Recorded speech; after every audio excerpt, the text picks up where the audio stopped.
Est-ce que le rejet de Dieu grandit-il en Afrique ? 14% de la population africaine affirme n'appartenir à aucune religion contre seulement 10 en 2020. On observe une tendance générale à l'augmentation du nombre de personnes sans religion en Afrique au cours des dernières années. Cette tendance est plus marquée dans certains pays que dans d'autres. C'est pourquoi nous vous montrons les 10 pays africains avec le plus grand nombre d'habitants sans appartenance religieuse. Le dernier endroit sur la liste est Algérie. 5% de sa population se considèrent comme irréligieux.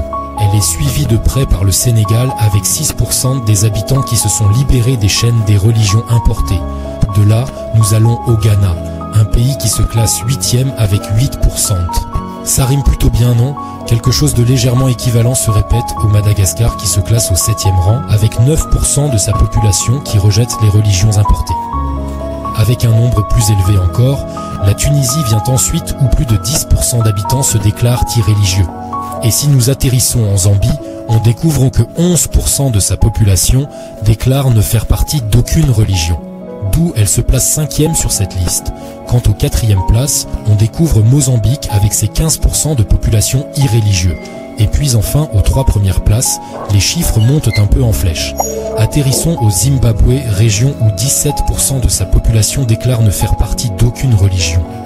La 2e place revient à la Namibie. C'est le pays avec le plus grand taux de croissance du sentiment irréligieux de notre liste présentant 18% de population irréligieux. Pour la première place, vous avez l'Afrique du Sud où on estime que 22% de ses habitants ne sont pas religieux. Impressionnant, n'est-ce pas ? Bien que la perte de croyance dans les religions se développe de plus en plus dans tous les pays africains, nous n'avons classé que les pays dont les informations des appartenances religieuses de ces 4 dernières années ont été accessibles. Toutefois, nous voulons votre avis. Pourquoi, selon vous, cela se passe ainsi ?